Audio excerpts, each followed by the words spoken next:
Okay, this is the weekly show, This Week in Tech. For those that are tuning in, this is March 7th, 2024. We're probably going to start numbering these as kind of episodes because I have been doing this pretty consistently now for a little over a year, I think, or more than a year at this point. So every Thursday, we do the weekly live show. Anyone who is new to the channel, welcome. If you are not subscribed to the channel and you're interested in PC DIY topics, anything to do with graphics cards, because that's very popular, CPUs, motherboards, computer cases, power supplies, etc., anything that has to do with PC building, PC DIY. If you like that sort of content, feel free to subscribe to the channel. It does help me out. I typically don't try to nag viewers in my videos to subscribe. I feel like if you like the content, you would do so if you feel so inclined. So that being said, all new viewers, welcome to the channel. Good evening, RK. So there's not a whole lot to talk about, to be honest. Like I said last week, it's kind of boring right now for those that are into PC building and benchmarking and that kind of thing, overclocking. Not a whole lot to talk about until Computex, and that's going to be our first story of the week. So Intel's CEO, Pat Gelsinger, is to showcase the next-gen client data center CPUs during Computex keynote. So it'll be interesting because I feel like right now Intel is the biggest mystery. I think we know a lot more about what the other tech companies in this space are planning. Intel is kind of the mystery at this point. So, hey, Matt. Yeah, I did cut my hair. I got my hair cut this past weekend. Just learned of someone in Discord who has 4090 connector from CableMod burned it. Oh, wow. Okay, so somebody... Wow, that's the first that I've encountered anybody from the Discord running into that.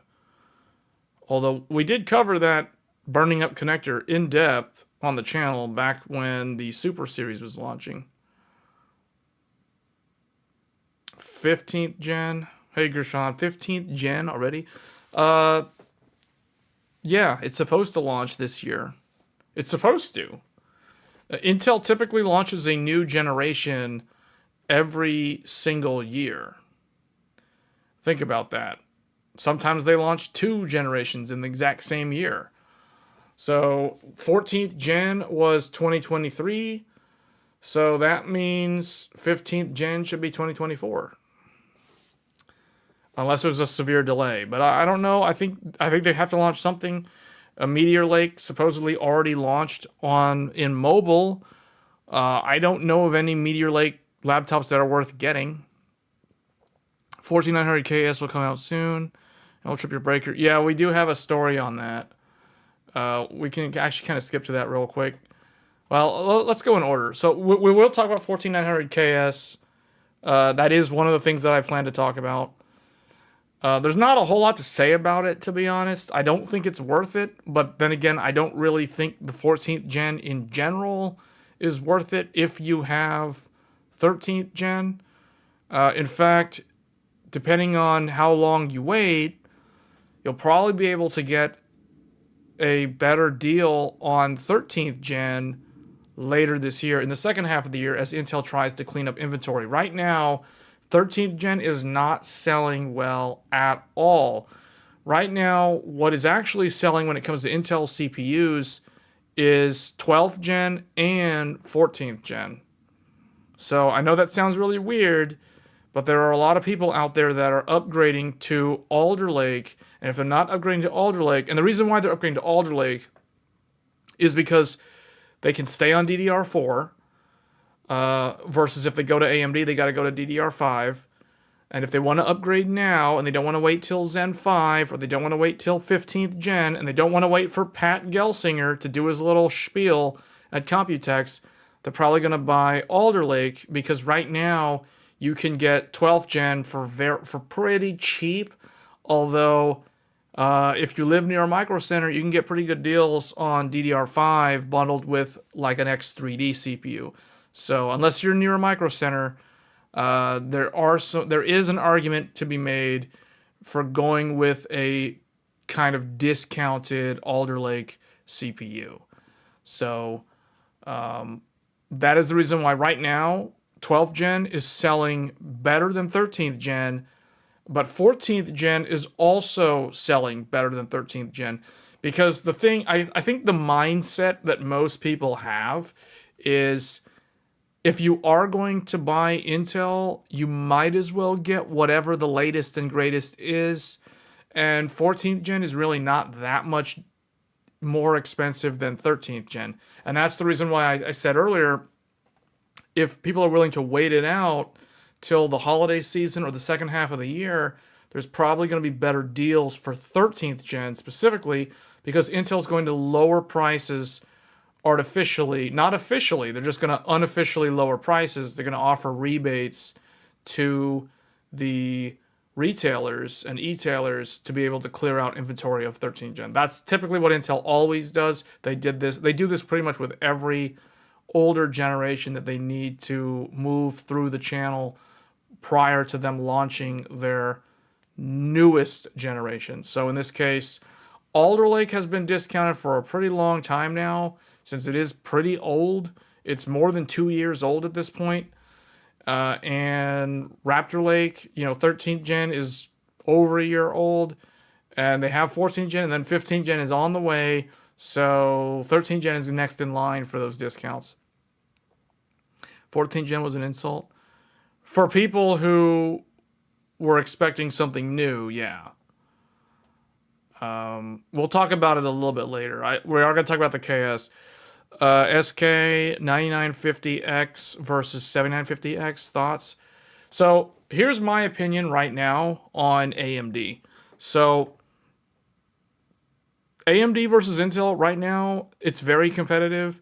AMD has better energy efficiency typically in most scenarios, unless you're willing to power limit and undervolt Intel pretty severely, or if you're willing to delid the Intel CPU. But I don't think a lot of people are going to do that, to be honest. I think that's a very, very small subset of either extreme overclockers or that 1% or less than 1% of the PC DIY community that would even bother to delid a CPU because they know they're going to void their warranty.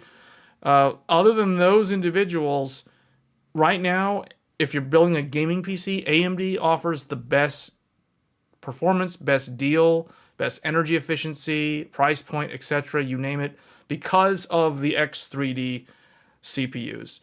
If those did not exist, and if it was just like 7950X versus all of Intel's high core count stuff, it'd pretty much be dead even between the two of them. Intel does win in gaming, but at the cost of way more power consumption. And if you're doing productivity, Intel is much, much harder to cool, and also without, sacrificing on performance due to the sheer energy consumption that it requires. And we're going to talk about that in a little bit. But in terms of the 9950X, so the original question was the 9950X versus the 7950X. So this goes back to my opinion of AMD. So if you're building a gaming PC, the X3D is right now is the way to go. But if you're willing to wait and you want to build kind of like a content creation machine or like a high thread count machine, I personally would wait until the summer because I expect Zen 5 to be quite a bit better than what we have from both AMD and Intel. So I expect Zen 5 to basically wipe the floor with all the CPUs that exist today. So all of the Zen 4 CPUs will lose to Zen 5, and all of Intel's 14th gen, 13th gen, all that stuff, that will also lose to Zen 5 across the board. So that means they'll lose in multi-threading, they'll lose in single thread, which means they'll lose in gaming, etc. So if you're willing to wait, I do think Zen 5 is the way to go if you're building brand new And if you're if you're on like a DDR4 system, so like let's say you're on AM4, so you might be on a 3800X or a 3950X, or maybe a Ryzen 5000 series like a 5800X 3D, or a not even an X3D. You might be on like a 5950X, because I really feel like the people who are going to see the most benefit from Zen 5 are the people who are on Zen 3 or older. Now, if you're on Zen 4, meaning you already have a 7950X or any of the 7000 series CPUs, yeah, you will be able to upgrade, and you will be able to keep the same motherboard too. So your upgrade path is definitely there, and that's personally what I plan on doing. So, because I currently have the 7950X. In fact, you guys can see I've got the box right here. So the 7950X, I plan to do a drop-in upgrade to the 7950 or the 9950X later this year when that CPU comes out. Now, I don't know what the story is with their X3D, because for the gaming PC, I do also have the X3D variant. I don't know if the X3D is coming out this year or the end of this year or early next year. So this one's definitely probably going to stick around for gaming. We will see. I don't expect to change that CPU, but I do plan on upgrading from the 7950X for content creation. So DDR5 memory training is disgusting. That's a really good point. So YouGod made a really good comment. DDR5 memory training is disgusting. I agree, somewhat I agree, but it's really not that bad anymore. It's not nearly as bad as it was a year ago, if you know what you're doing. So if you have memory context restore, if you have, power down enable, if you have those settings enabled, you typically don't have any memory training wait times anymore. Unless you're overclocking and you change the memory, and then it has to retrain for the new settings. So, but yeah, one thing I do expect, or this is what I expect from Zen 5. I expect memory training to be much faster, so it's going to be better. I expect higher memory speeds to be easier to obtain. I expect the fabric clock to be faster than the Zen 4 fabric clock, which means your mem clock, your ratios improve because everything across the board will get a speed bump on the I/O die. So that's where I think we'll see some of the biggest improvements, to be honest, is going to be the DDR5 memory compatibility and the memory training and that kind of stuff. Overall, I expect Zen 5 to fix a lot of the memory teething issues, if you will, that basically plagued Zen 4 at launch, and it took pretty much a year to get to where it was far more easier for the average Joe to build a computer on Zen 4 and not have any issues. So DDR5 memory stability seems a bit better on Intel currently too. No, Cypher, I've tested both. They're pretty much the same. The main difference is...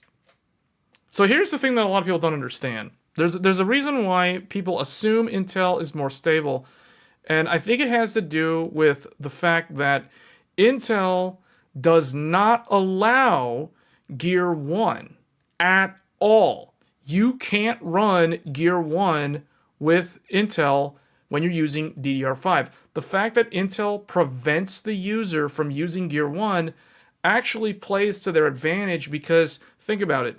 Gear 2 is easier for the IMC to handle, which means it's going to result in quicker boot times, potentially with memory training, and also it results in a more stable environment. Because if you're pushing higher clocks and you're always in Gear 2 mode, it's easier for the IMC to cope.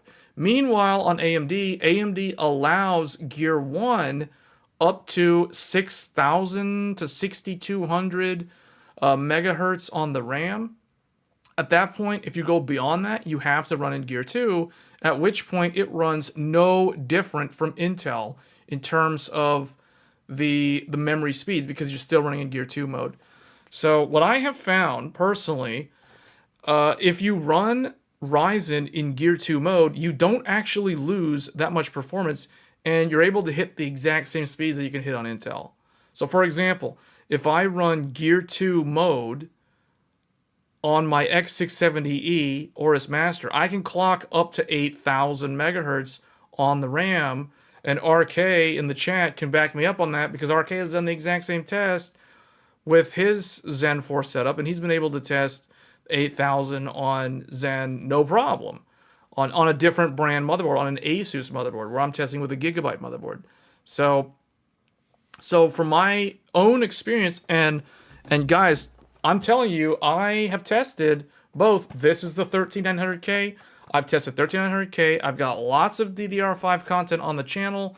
I've tested 7950X, 13900K. I can clock both to 8,000, no problem, and they're both running in Gear 2 mode, so there isn't really much of a difference there. So the stability issues, I think it's because there's a lot of people out there that try to push speeds like 6400, 6600, and depending on their silicon lottery, their IMC on AMD cannot do that without doing Gear 2 mode like Intel. But as soon as they go to Gear 2 mode, everything works. Everything works. So I personally run my daily driver rig, the one we're streaming on right now. This computer is running in Gear 2 mode, 6400 on the RAM. So I'm running 96 gigabytes of memory at 6400 megahertz. In fact, let me show that real quick so you guys can see. How do I change this? Okay, if I do this, hold on, let's see. If I move that in front of that one, oh, there we go. All right, it's annoying because I'm going to have to resize the window if we ever have to use Paint. But you guys can see right here, 96 gigabytes of memory on an AMD Ryzen 9 7950X. And, okay, I should not have made that so big. Hold on, how do I shrink this back down? Still too big. Because I got way too many hard drives in here. Alright, anyway, so you can see 96 gigabytes, and there's the speed down there, 6400 megahertz. And I've been using the computer like this since whenever I bought the 96 gigabyte memory kit. And by the way, this is an XMP memory kit. This is not an Expo memory kit. So this proves that you can run XMP on AMD no problem. In fact, back in the days of AM4, you literally had no choice because there was no such thing as Expo. So you were running XMP with Ryzen literally for years. So this is an XMP kit, 6400 megahertz kit, SK Hynix CL32, 96 gigs. And I don't have issues with memory training. The thing literally posts within, I think it's like 6 to 8 seconds for the post beep. And then we're into Windows like before 25 seconds is up, I think is the total boot time. So it's pretty much the same as Zen 4 or Zen 3 in terms of how fast the system boots. And that's with this much memory at this speed. So you know what the secret is? I'll tell you what the secret is. Gear 2 mode. Gear 2 mode is the secret. Because you know why? Intel runs in Gear 2 mode. So what I learned is if I run AMD in Gear 2 mode, just like Intel, they behave exactly the same. Wow, it's like magic. Anyway, so Cypher, you think Intel chips are actually more power efficient in idle, but gets owned in gaming scenarios, which we care.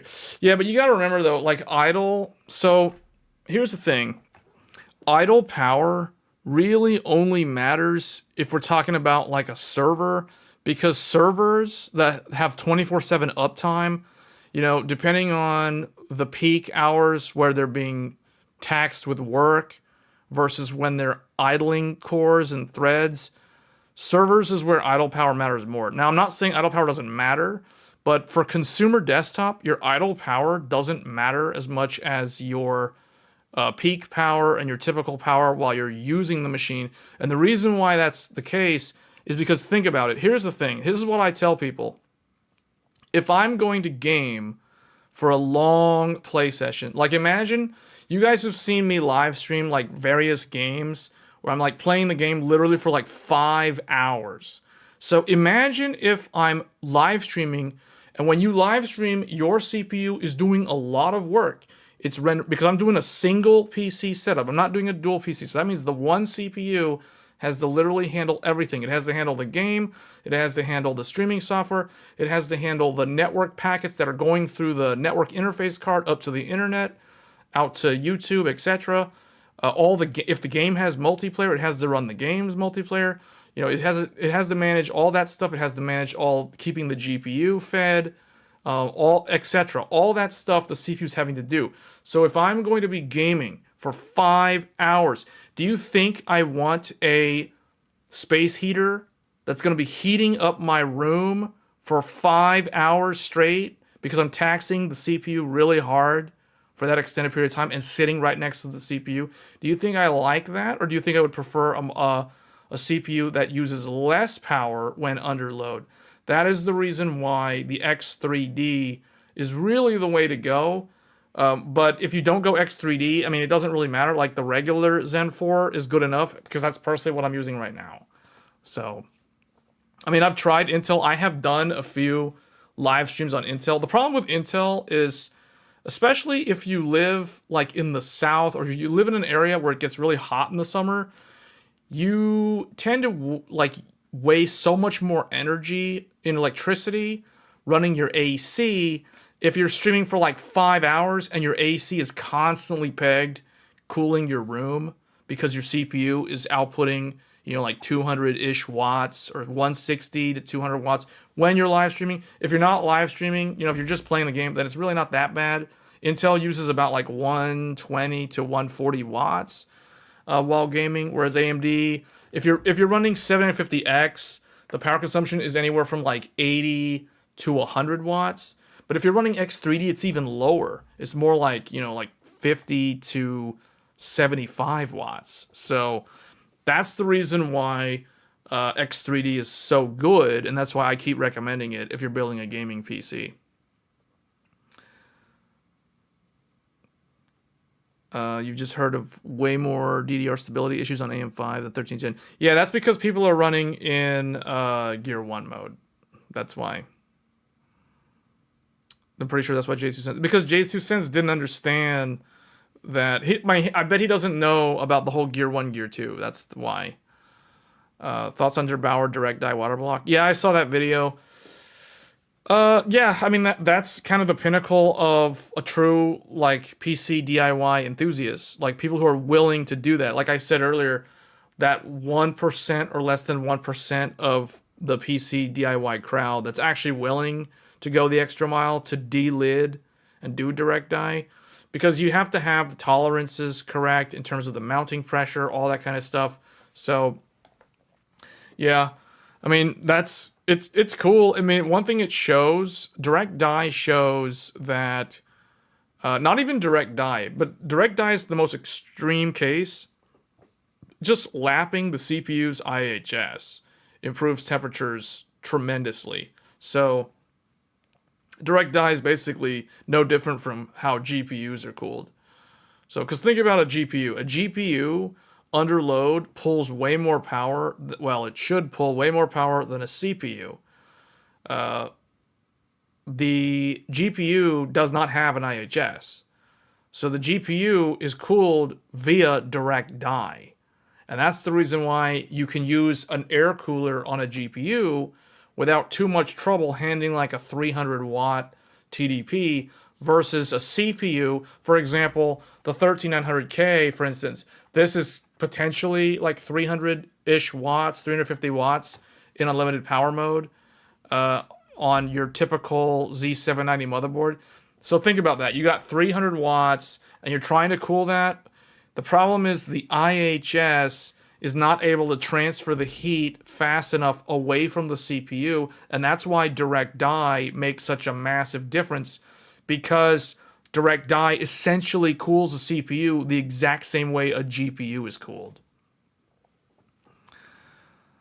So, but yeah, it's cool. I mean, I'm not gonna do it personally. I'm not gonna void the warranty on my processor by removing the IHS. Now, maybe if I had like more than one of these, I would try it. But because I only have one, I'm not gonna do it.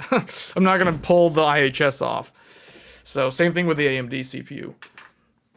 Years ago, it used to be easier to delid Intel because Intel did not use. There was a time where Intel wasn't using the solder between the IHS and the die, whereas AMD always used solder. I mean, you obviously Der Bauer has shown how to delid these CPUs. He even has that special tool that he made to delid the CPU by slowly, back and forth. It slowly loosens the glue from the so it separates the IHS from the actual silicon. So, yeah, but anyway, hold on. Where's, what happened to my, oh, there it is.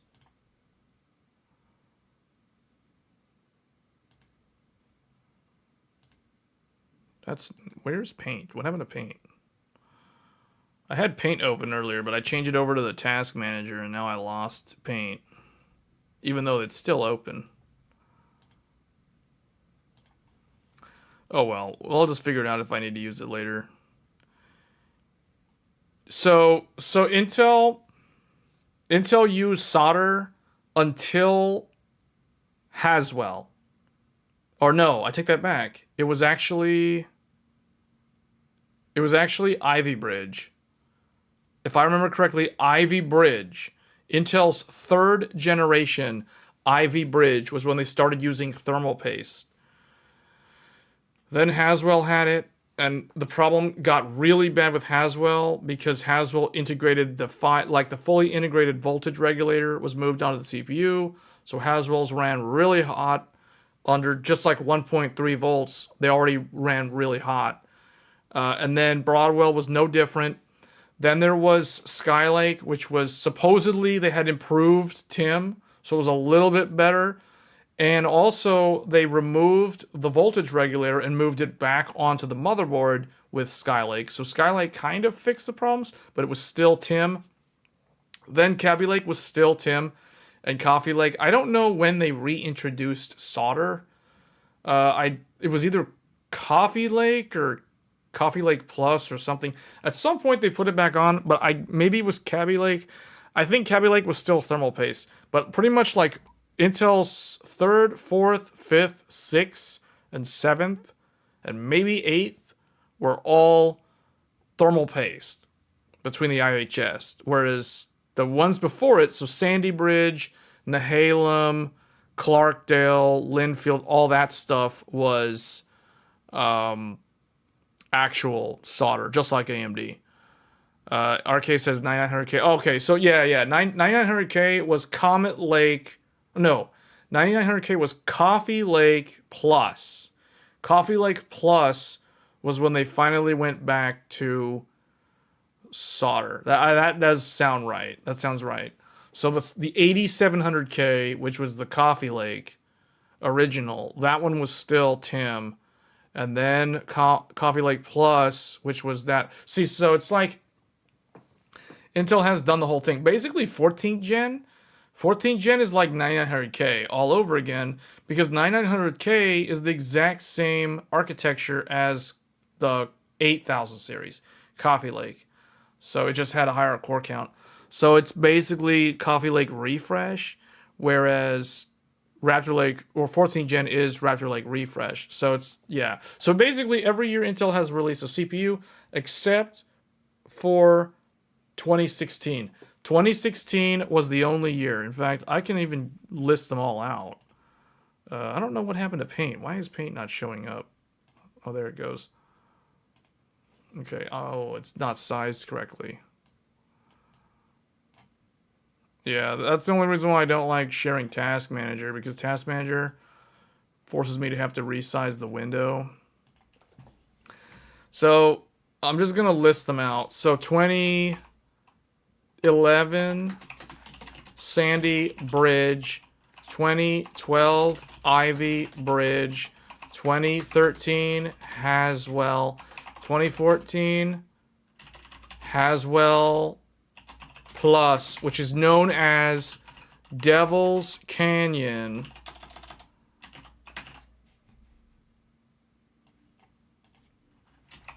That is the 4790K. 2015 was actually a double launch. Broadwell might have actually been in 2014. You know what?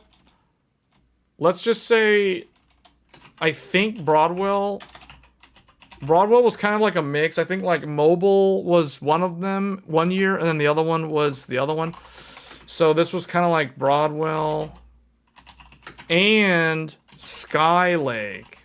Skylake launched in 2015. A lot of people forget that. 2016, nothing. 2017, Cabby Lake and Comet Lake. 2018, Comet Lake Plus, aka 9900K. Now you guys know how old that CPU is. All right, 2019, 2020, 2020 was, did I say Comet Lake? I wrote that wrong. Coffee Lake.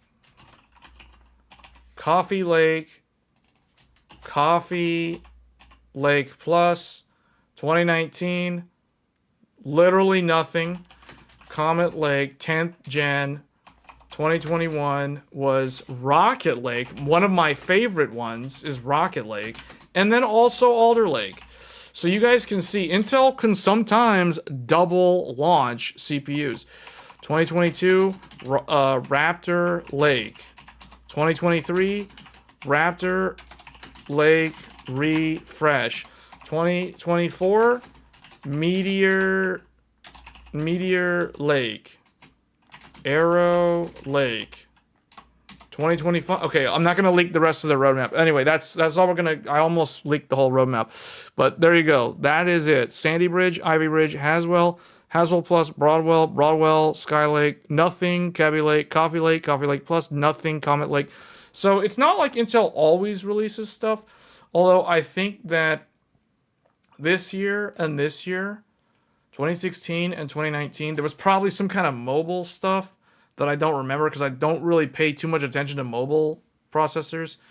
But yeah, this is it. This is it. Now let's do the AMD ones just for fun. Let's see. Does anybody remember AMD? Bulldozer, which was also known as Zambezi. We'll just use the Bulldozer name. 2012 Pile Driver. 2013. 2014. Steam Roller. 2015. 2016 Excavator. 20, or maybe that was 2015. I don't really remember. Ryzen, we'll just say Zen 1. 2018 Zen Plus. 2019 Zen 2. 2020 Zen 3. 2021 Zen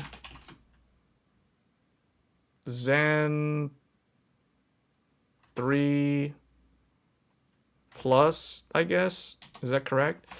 2022 Zen 4.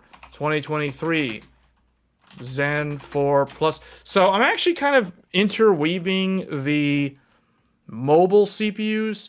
So maybe we shouldn't even include the mobile, because mobile is technically the Plus. Well, not really, except for the first Zen Plus. Zen 3 Plus is basically mobile. So if you think about it that way. So 2024, Zen 5.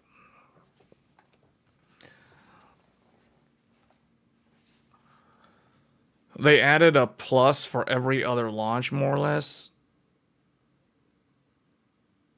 What was Zen 2 Plus? What was Zen? Does anybody know what Zen 2 Plus was? Because I don't even know what Zen 2 Plus was. I guess it's the mobile stuff. Because, oh, you're right. There was a Zen 2 Plus. Yeah. Zen 2 Plus was here. Zen 2 Plus was in 2020. You're right.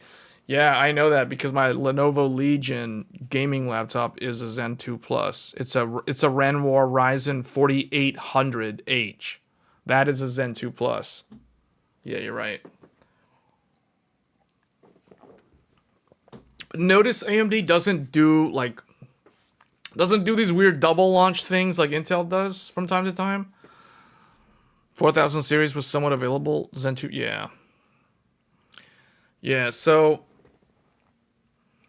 it's pretty much guaranteed Zen 5 is coming this year, and it's pretty much guaranteed that Intel's going to launch something this year, whether it's called Arrow Lake or something else. But yeah, you can see, like, that's... I think I did the old stuff correctly. Bulldozer, pile driver, steamroller, excavator. I'm not 100% on the years for these. I'm pretty sure 2013 was literally nothing. And 2015, excavator might have been 2015. I can't remember anymore. But these are mostly like APUs. The last time AMD put out a competitive CPU, or I guess what I consider a consumer, like a high-end consumer desktop CPU, was Pile Driver. Pile Driver is probably one of the most famous architectures for AMD because a lot of people actually bought this. This was known as the FX8350, which I still have one of these. Bulldozer was the FX8150. And then, of course, there were also, like, your 6-core variants like that. And I think there was also, like, a 43... I can't remember one of the smaller ones. But anyway, the point is, Pile Driver was the only... It was, like, the last kind of higher-end desktop offering that AMD had until Ryzen. So you literally had this long period of essentially 5 years where there was literally no competition from AMD and Intel. And that's why when you look at Intel, you see nothing but, like, you see the same thing over and over again. You see a quad-core 8-thread, quad-core 8-thread, and I'm talking about the i7, quad-core 8-thread, quad-core 8-thread, quad-core 8-thread, nothing, quad-core 8-thread, and then because this showed up when it did, I think Coffee Lake, so here's my guess. My assumption here is that in 2017, Intel expected to launch just Kaby Lake, and then Coffee Lake, the 8700K, was probably planned for 2018, and Coffee Lake Plus was planned for 2019. But because of Zen 1, they basically brought Coffee Lake in, they pulled it in early and launched it in the second half of that year because they didn't want to look like they couldn't do anything more than a quad-core 8-thread for consumer desktop. Now, obviously, Intel had the HEDT at the time, and the funny thing is, or I guess the memorable thing, was a lot of AMD's own comparisons were the Ryzen 7 1800X, which was an 8-core, 16-thread consumer desktop part priced at $500. This was $499 was kind of the retail. And you could get an 8-core 16-thread. You could get a 1700X for like $100 less. Then you could get a Ryzen 7 1700 for even cheaper. You could get it for like $350. So this was an 8-core 16-thread. And the comparison was often versus the the HEDT Intel, we'll just say the Core i7 6900K. This was Intel's 8-core 16-thread, which was priced at $999. That was the processor that all the comparisons around the Zen 1 launch were comparing to. So we're comparing literally a processor that was half the price of an HEDT part, and what it showed was this processor was faster. So I remember the Cinebench, and I remember the Blender tests that AMD showed. And at the time, now you guys probably don't remember this, but this was extremely impressive because you have to keep in mind, this part was meant for the consumer desktop, which means it's meant for what is the equivalent of like a Z790 today. Whereas the i7 1600K, a lot of people watching the stream, they probably don't even know what this processor was. This processor, this Intel i7 6900K, this is the equivalent to a Threadripper. This is a quad channel memory. So we had an 8-core which has dual channel memory versus, and it's DDR4, and this was also DDR4, versus quad channel memory. So we had a quad channel memory system losing to a dual channel memory system in a lot of these production benchmarks. So that's the reason why the Zen 1 was actually, it just kind of came out of nowhere, and it wasn't like Intel was blindsided by it. They knew it was coming, but they didn't expect it to be as good as it was. So, yeah. So we've already talked about the history that happened after that. But yeah, that's pretty much the CPU lineup up until this year. So this year, Zen 5 and whatever Intel's launching, I'm assuming it's going to be Arrow Lake on consumer desktop. And I don't know when it's coming out. I'm guessing Q4 for Intel. I'm guessing Q3 for AMD, Q4 for Intel in terms of when they're actually coming out. For those that are curious. So Zen 5 will come first. I expect the Zen 5 will be first in the summer. And then Intel will come out in the fall with their new stuff. So unless there's something severe that happens with Intel and they have to delay into next year, because Intel could do this, like they could go and do like a nothing. They could do that. I don't think they're gonna do it personally because they already have Meteor Lake in mobile, but I don't really know what the plans are for them. Right now, AMD's CPU cadence is far more. It's far more predictable. Let's put it that way. It's easier to predict AMD's launches just by looking at this. Whereas Intel, Intel's also predictable. The problem is Intel does a lot of like double launches. You know what I mean? They do these double launches, which usually means that they're reacting. It's more of a reactionary thing when you double launch products, because I don't think you'd want to do that unless you had no other choice. So I don't think this is going to be a double launch here for Intel. I think this is a single launch, but they probably are going to put something out. The problem is how is Intel dependent on, because of the tile thing? Yeah, I don't know. I think becoming dependent on TSMC is going to be a problem for them because TSMC, that allows TSMC to control the pricing. So, because think about it, Intel does not have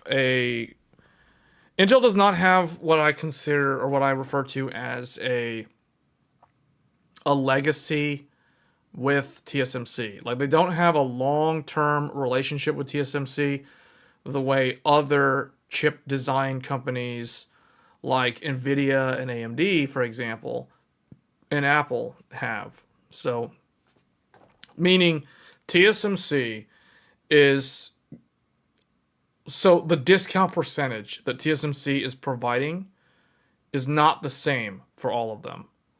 So what I mean by that is,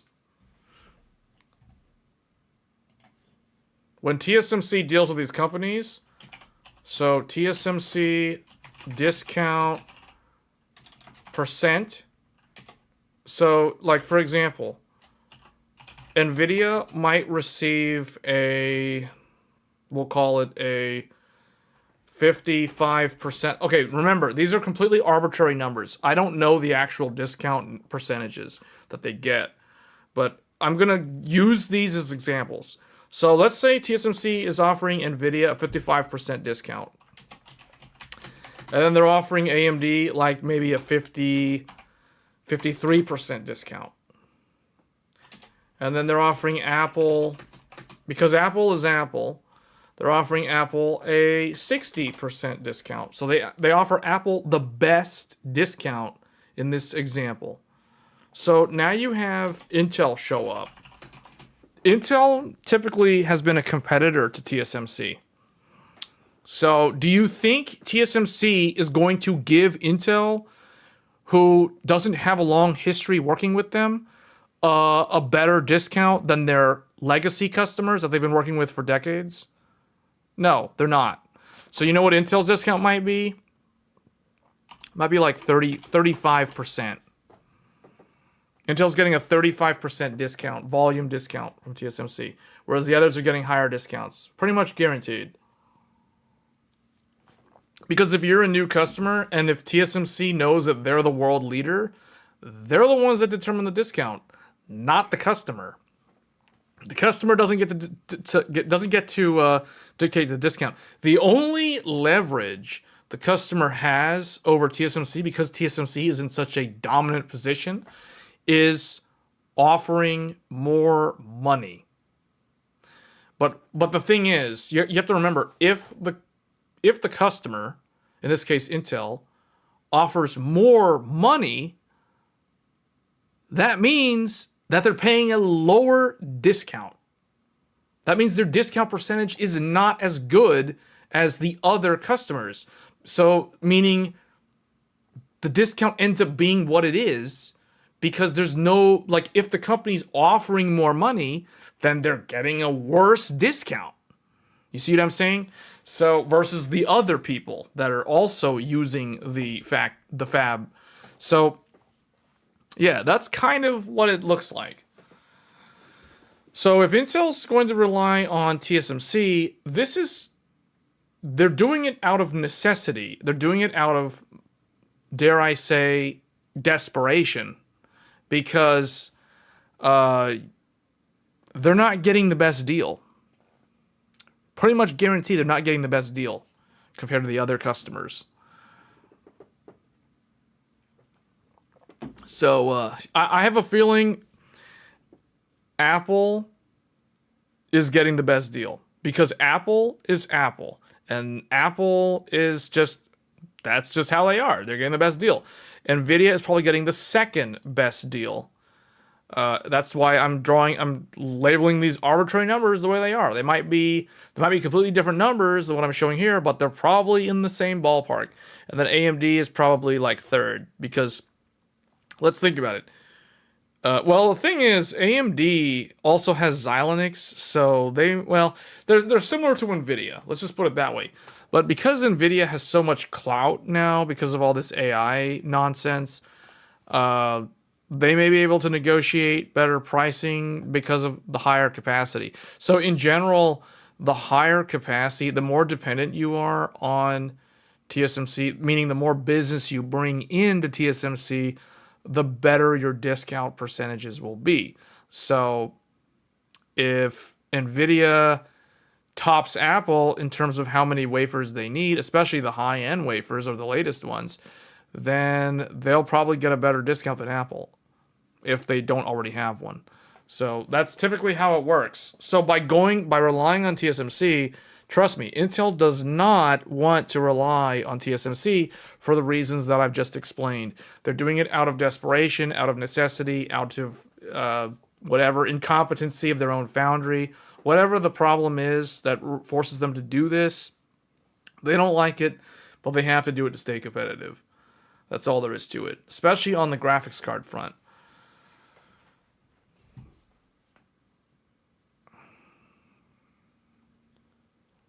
Does Arrow Lake have ARC involved in the GPU? Probably. It probably has. Probably the iGPU has some similar. It's like a much smaller scale, but I would assume that it's using the same architecture as ARC, but just on a lower scale. And it's probably lacking a lot of the things that ARC has. Like, for example, I don't think Arrow Lake is going to have like any kind of ray tracing hardware. It's not going to have that on the iGPU. That's a waste of space for an integrated graphics card or integrated graphics component. It's not going to have any kind of like stuff for XESS. Like, that wouldn't make any sense. Does that make sense? It would make sense in a mobile chip like an APU, but not for a consumer desktop part. And we're talking about consumer desktop parts here.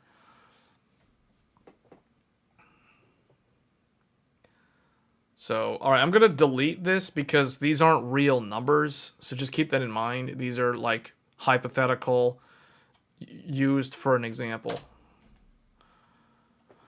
Is Battlemage going to be an Arrow Lake?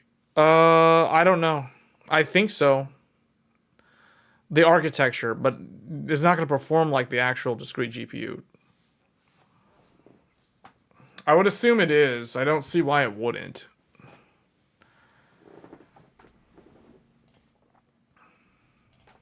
Okay, so those are the CPUs. Let's talk briefly about the 14900KS. 14900KS CPU was delidded and benchmarked over 430 watts of power consumption in Y-Cruncher. So this, to me, further kind of proves why they are going to become dependent on TSMC if they cannot figure out the foundry piece of their company. Because 430 watts. Now, keep in mind, this is obviously an overclocked part, most likely, because I don't think this runs at stock like this.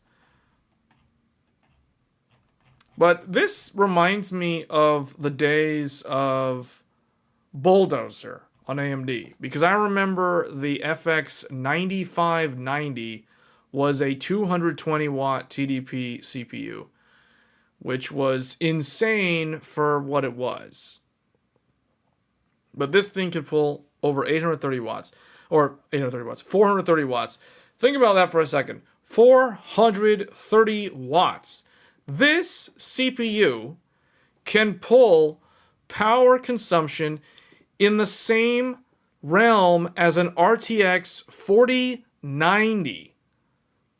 This pulls power like a very expensive graphics card while not being a graphics card. Do you see the problem with the architecture here? Do you understand now why Intel is struggling? Yeah, so they deleted it. What was the actual, do they even show what the score was? All right, let's see. Can we zoom in on this? All right, so what was the score? 2,100. So Cinebench was 2,185. That's single thread? That's single thread. Oh, no, that's multi-thread. Okay, that's multi-core Cinebench 2024. So that's, what is that? I can't read that. It's too small. The RAM is running at 8,000.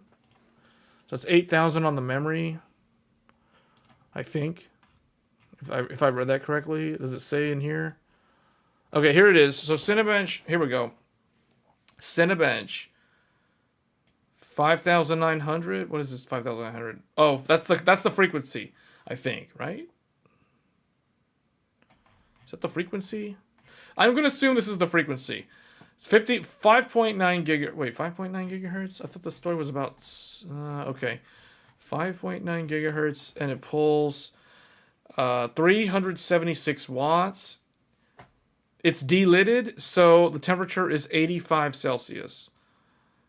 And then this one, what was this? I don't know what the difference is. I don't know what the difference is.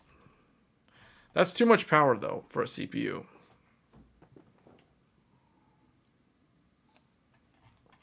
That's just way too much power. See, I don't care what the score is because this is so impractical. This is more just like overclocking, I guess. This isn't really practical. What is this? Somebody leaked the... Okay, never mind. This is not a leak because this is... What? Why is this... Why does it show Z790 boards for 2024? The voltage peaked at 1.385 volts. Temps barely crossed 90C mark.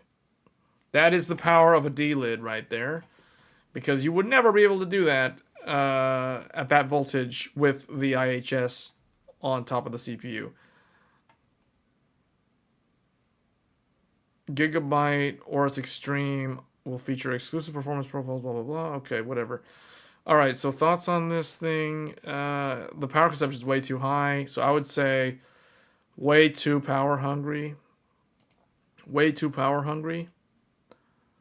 Oh, look, I voted in the majority. Way too power hungry. So 57% of the vote. So yeah, okay, so not a whole lot more to say on the CPU front, unless you guys have questions on that.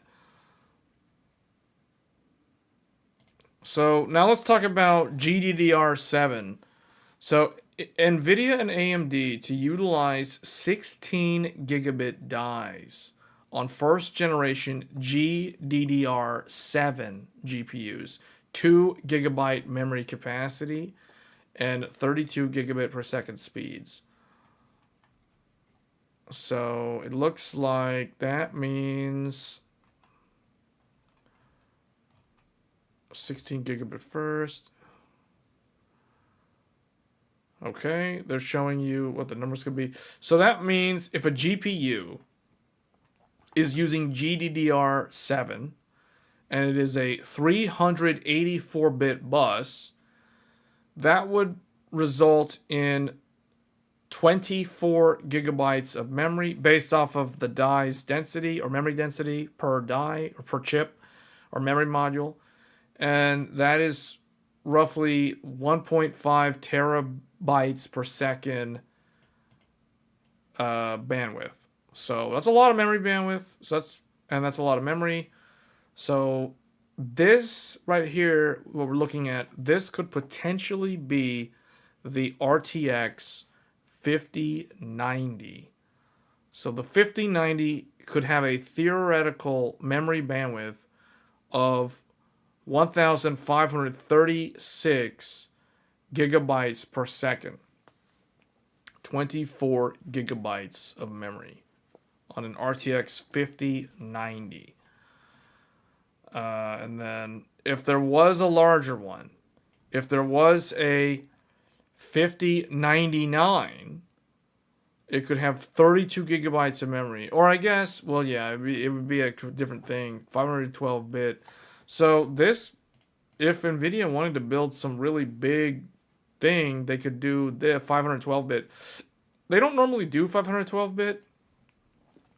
Neither one of these companies have built GPUs that use 512-bit memory bus widths in a number of years. The last one that I can think of was AMD's R9 290X.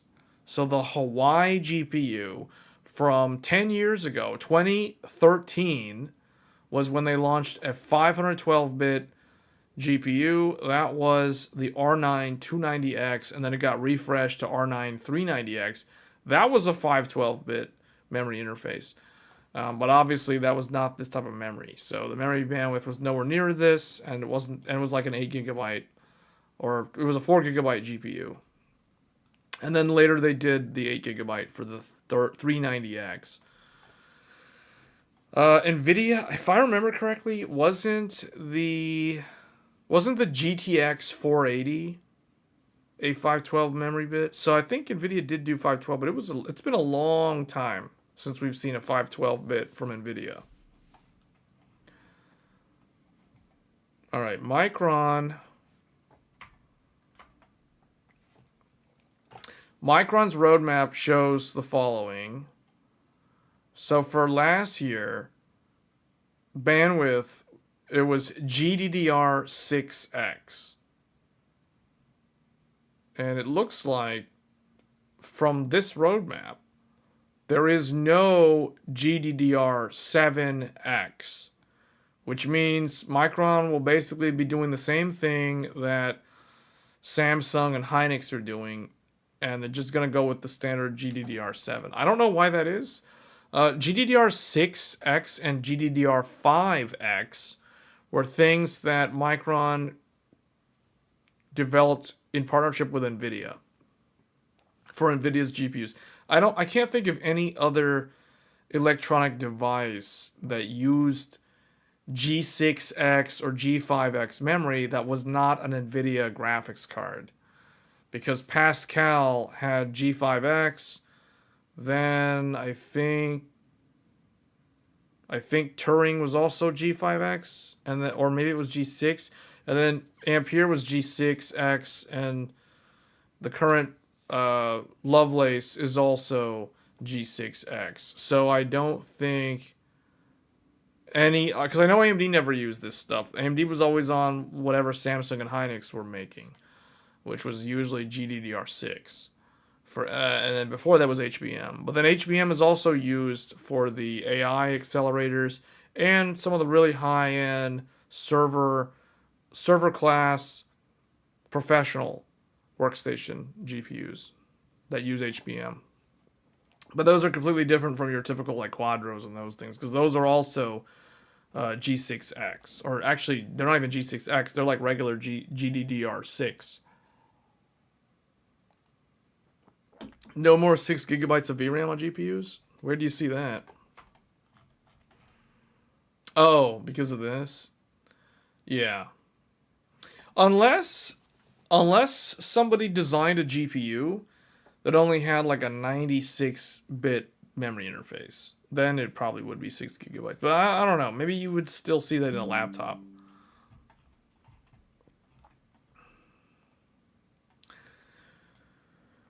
So we can expect to see GDDR7 to drop into markets. Nvidia's RTX 50 Blackwell are hinted for late 2024, though nothing is set in stone right now. Team Red, AMD's next-gen RDNA 4 are expected to debut this year, but so far it's not confirmed.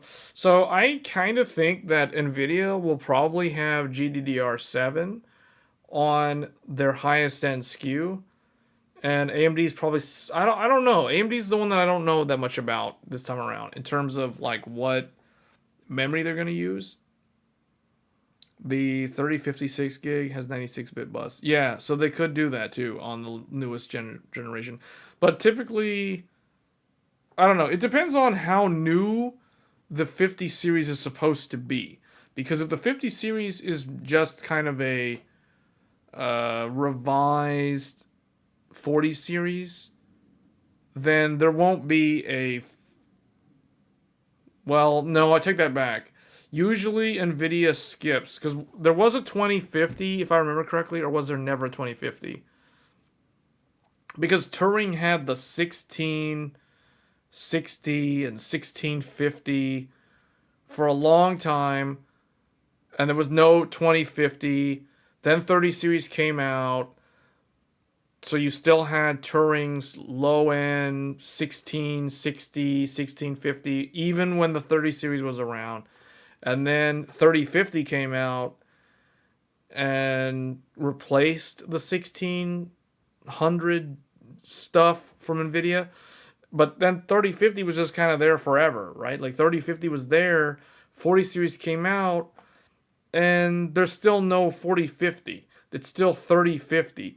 So I think there will be a 5050, and the 5050 will replace the 3050, is what I'm saying. So whenever there's like a low entry level part, like the 3050, you can expect that GPU to stick around for 2 generations. So what do I mean by that? 3050 came out with 30 series, and it stuck around through the 30 series lifespan. Then the 40 series came out and refreshed the entire lineup, except the 3050. The 3050 stuck around throughout the 40 series lifespan. So meaning 3050 was relevant for both 30 series and 40 series. So that means it does 2 generations. The entry-level card seems to always do 2 generations. So that means the 5050 should be good for the 50 series and the 60 series. You just got Samsung OLED to connect to 4090 laptop. Setup is for racing games and flight sim only. How well does Microsoft Simulator run on a laptop, though? The latest one. 5050 with 96-bit bus. I mean, it could be a 96-bit bus. Because, Nero, keep in mind... No, you might... I don't know if you're saying that jokingly or for real. Either way, like, Nvidia could very well do that. Because they already do small bus width for the lower end parts. Like, look at the 4060 compared to the 3060. As a prime example. So, and actually, if you look here, okay, this is a good chart. This shows the GDDR memory evolution. So, the GTX 1080 Ti used G5X. And you can see the gigabit per second per system. And then the... Okay, I didn't know that the 2080 Ti used GDDR6. See, I was under the impression that it was GDDR6X. So it looks like, okay, GDDR6 was the 2080 Ti. Then we had... Wait, what happened here? Wait, where's the 3090? They just, like, completely skipped the 3090. Oh, well, they just, like, whatever, you know, no one cares about 30 series, so just, we're not even going to talk about it. Okay, so G6X was 30 series and 40 series. You can see right there. GDDR7 is going to be featured on 5090, and it's saying maybe, there's a question mark here. I think it will. I think it is going to be on the newer memory. Because they're going to need this memory bandwidth to provide that performance uplift.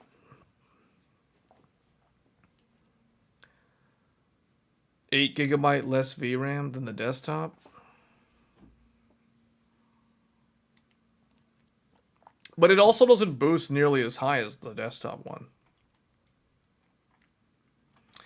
Yeah, and I expect this card 5090 to be 24 GB memory and 384-bit bus. How much VRAM does your current graphics card have? Mine has, well, oh man. This is a weird question for me because it depends on what graphics card I'm currently using. So, if I'm using an RTX 4090, I would say 24 gigabytes. If I'm using a 7900 XTX, it would also be 24 gigabytes. But if I'm using a different GPU, like if I'm using my Intel A770, I would have to say 16. Now, the thing is, if I was using Threadripper, I have 2 graphics cards in that computer. One of them is an XTX, that has 24. The other one is an Intel A770, and that has 16. So am I supposed to say 16 or am I supposed to say 24? I don't know how to answer this question. This is a very hard question for me to answer. I know it's not going to be any of these numbers. I can tell you that right now. I guess if we're going off of what I typically use, it would either be 20. It'll probably be 24. 24 for the 7900 XTX or the RTX 4090. So that's what we're going to say. Oh, wow. I was in the majority again. Wait a minute. Is this fake news? That many people have 24 gigabyte graphics cards? How many people actually voted? 542 people voted.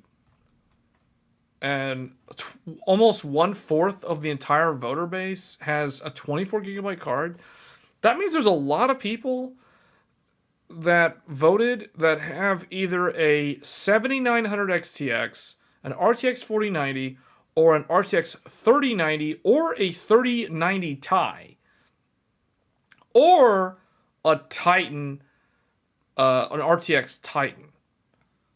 Because only those 5 GPUs that I know of have 24 gigabytes. But look at this. The second largest group has 8 gigabytes. The third largest group has 16 gigabytes. So there's a lot of graphics cards that have 16 gigabytes. A lot of RDNA 2 cards have 16 gigabytes. The Radeon 7 has 16 gigabytes. So there's a ton of, well, although not a lot of people have Radeon 7, but the point is there's a lot of 16 gigabyte GPUs. I can name a whole bunch of them. Radeon 7, 6800, 6800 XT, 6900 XT, 6950 XT. All those cards from AMD have 16 gigabytes. Also, the 7800 XT, that has 16 gigabytes. Intel A770 has 16 gigabytes. Oh, guess what? RTX 4080 has 16 gigabytes. 4080 Super has 16 gigabytes. And so does the new 4070 Ti Super. All of those cards have 16 gigabytes. 24 gigabytes is the norm these days? Yeah.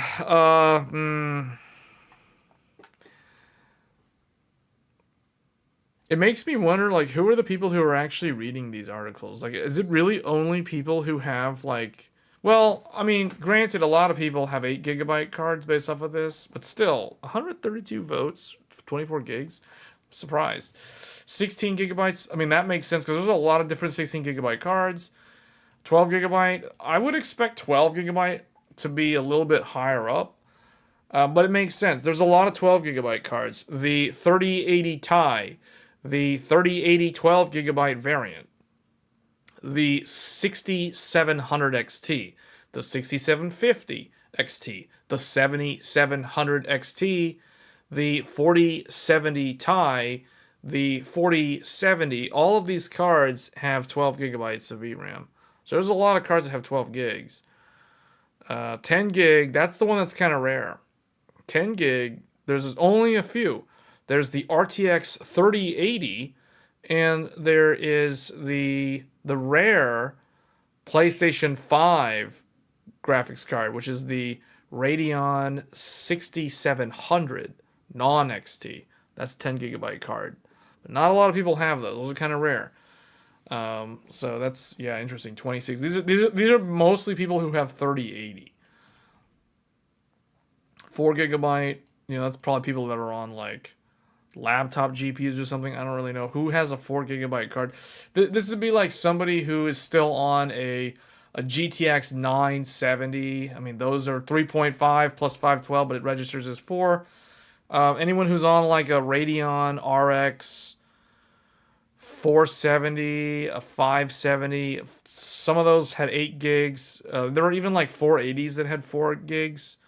So, and 580s had 4 gigs. So, but most of those were 8 gigabytes. So, I mean, this makes sense to me. And then 6 gigabyte.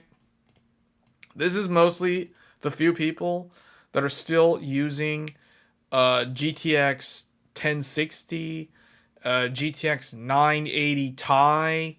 Those are all 6 gigabyte graphics cards. There's not a lot of 6 gigabyte cards from AMD. 48 gigabyte plus. That's interesting. So 48, why are there two different ones? It should just be 48 gigabyte plus. So this confuses people. So this is people who, these are people who have the 30 series professional card. I forgot what it's called. The RTX A6000 or something.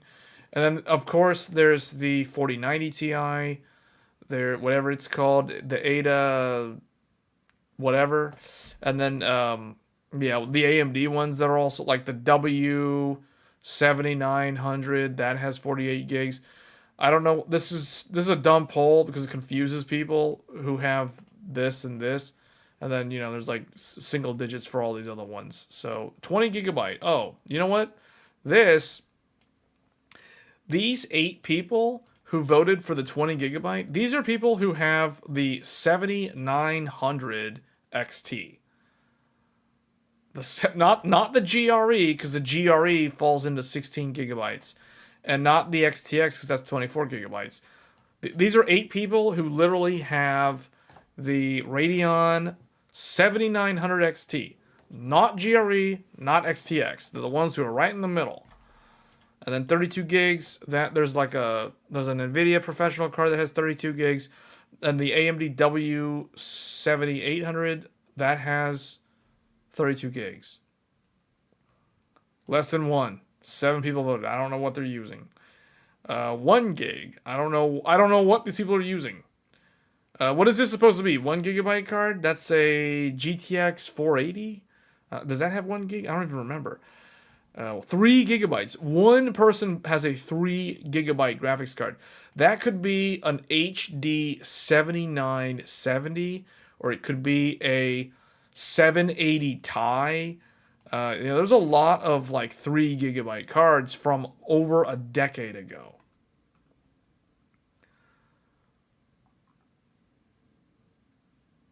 $5090 will be even bigger. $5090. 24 gigabytes is the old 8 gigabytes. 24 gigabytes is the old 8 gigabytes. No, I kind of think 16 gigabytes is the new 8 gigabytes. Or is the old 8 gigabytes? What do you mean the old 8 gigabytes? You're saying like 24 is the new standard? No, I think 16 is. I think 24 is still more like... 24 is like the new 12. But I like how this... I'm real curious. Who's the one person who voted that has a 3 gigabyte card? Because now I really want to know like what they're actually using. Are they using 780 Ti? Are they using 780? Are they using 7970? Are they using 7950? What else had 3 gigabytes? I don't know. There wasn't a whole lot. Oh, 1063 gigabyte. Oh, yeah, that might actually be what it is because that's the most modern card. I doubt it, though. To be honest, I highly doubt it. The reason why I'm going to guess that whoever has this is probably on a 780 or something.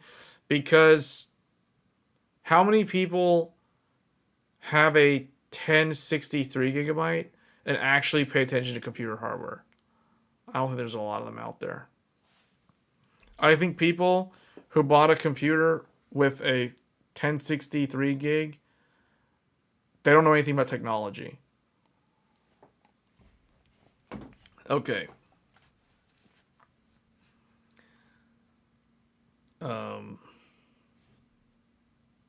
So, all right. So let's change gears here. Now let's talk about a video game that's coming out soon. So if you guys are aware, there is a game coming out later this month called Dragon's Dogma 2. Dragon's Dogma 2. It's coming out on the 22nd of March. It's probably one of the most anticipated games of the year for a lot of people who like single-player RPGs. Yes, it's single-player. I'm a little bit disappointed that they don't have co-op because I feel like this sort of game, if this game had co-op the way Baldur's Gate 3 does, or more recently, Grand Blue Fantasy Relink, I feel like this game would be Game of the Year. Now, because this game is single player, I'm not saying that it can't be a Game of the Year candidate. I mean, it could still be a Game of the Year candidate in the same way that a game like Alan Wake 2 was a Game of the Year candidate, or God of War Ragnarok from like 2022. So it could still be on that list because as far as games that are coming out this year, I don't know like what else besides this and Final Fantasy VII are really, Game of the Year material. Unless you guys know of some, or maybe Helldivers. Well, no, Helldivers 2. Helldivers 2 is an interesting looking game. I just don't think Helldivers 2. Helldivers 2 is just kind of like hyped up right now in the same way that Pal World was. Pal World can't win any awards unless it comes out this year because that's literally just early access title that had a lot of exposure on social media and a lot of people picked it up. Game of the Year is either this or Rebirth. Yeah, see, I agree with you there. I mean, I don't know what else literally is coming out this year that could compete with this and Rebirth. I mean, I still need to finish Rebirth, but I can already tell you guys, like, in terms of what I think is Game of the Year right now, I think it's Rebirth, unless, like, this game is super, super amazing. Because I never played the first Dragon's Dogma. So I don't know anything about Dragon's Dogma.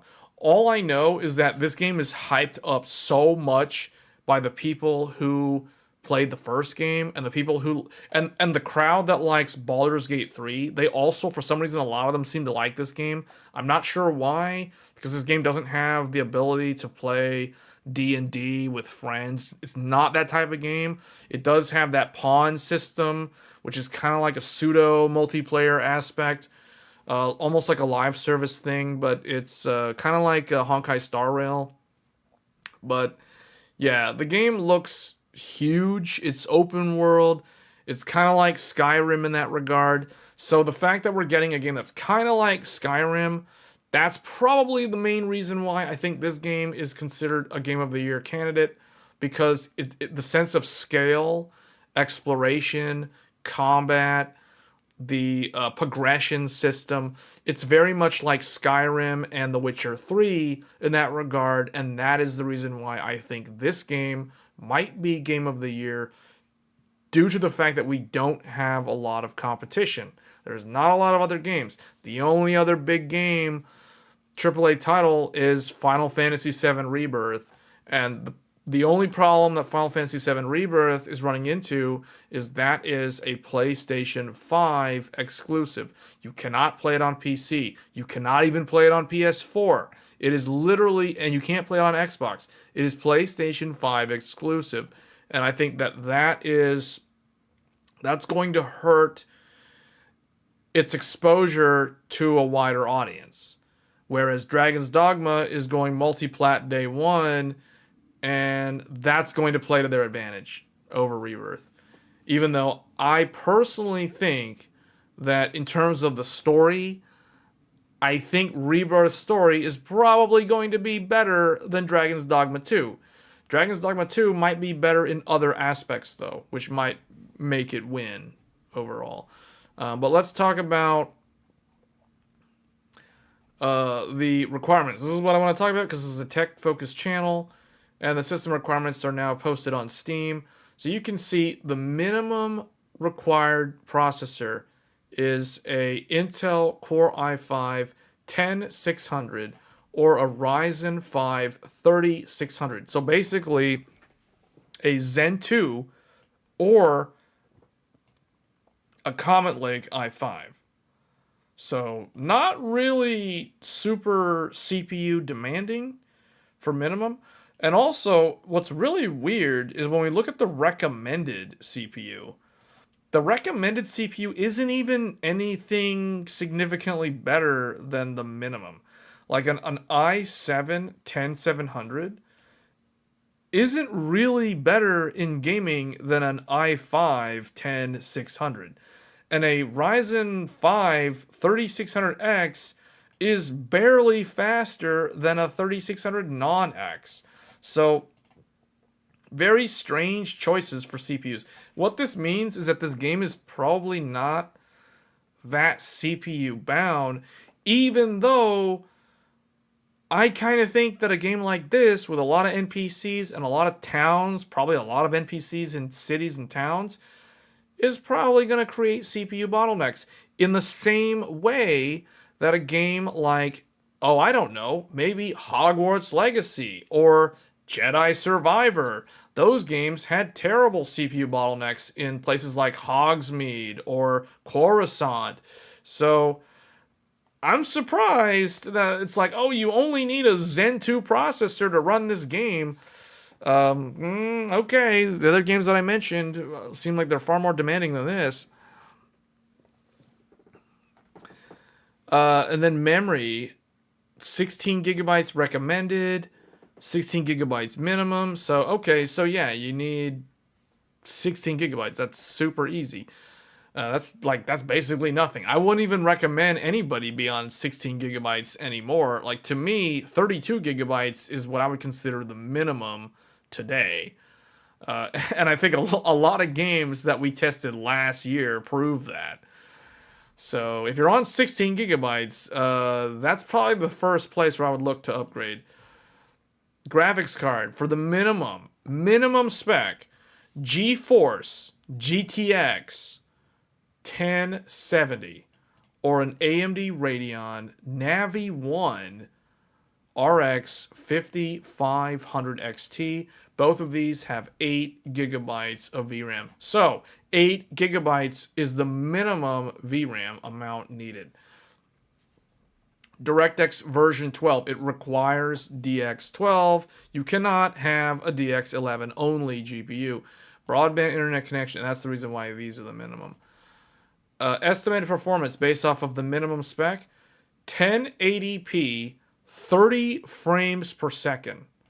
So that is a PlayStation 4 Pro console experience. Frame rate might drop in graphics intensive scenes. Nvidia RTX 2080 Ti or Radeon RX 6800 required to support ray tracing. That means Dragon's Dogma 2 is going to feature ray tracing, and they're warning you that if you're playing at 1080p and you want 30 frames per second, you're going to need a 2080 Ti or a 6800. Those two are about similar in terms of their RT.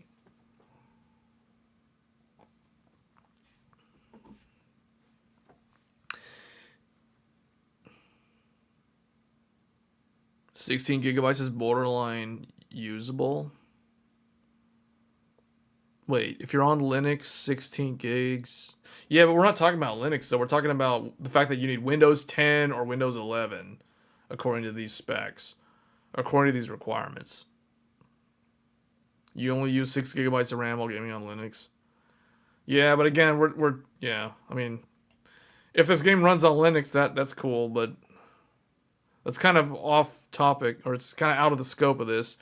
They should have straight recommended RDNA 3 or 30. Well, you have to keep in mind that they have to cater to the lowest common denominator to get the most sales. So, and the lowest common denominator are people that are still on Pascal and whatever AMD card that's kind of close to this, which would probably be like a, like if not a Navi 1, maybe someone has like a 6500 XT, which is not much better than this. Or maybe the 5500 XT is faster than a 580, but it's not like that much faster than a 580 in modern titles. So maybe like a 580 could technically also be minimum spec for 1080p 30 FPS. The recommended CPUs are what doesn't make sense since the 10700 is way faster than the Ryzen. Not necessarily. If the thing is, if the game runs really good on the Ryzen CPU, that could be the reason.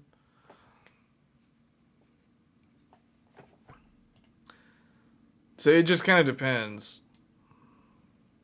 Because we've seen this before, especially with GPUs, where sometimes the GPUs listed don't make any sense. So recommended seems to make a little bit more sense, but they're telling you guys here. Okay, this is really weird. Look at this. I don't know what they do to test these. They're claiming for recommended spec, they recommend an RTX 2080 or a Radeon RX 6700. 6700 is a PlayStation 5.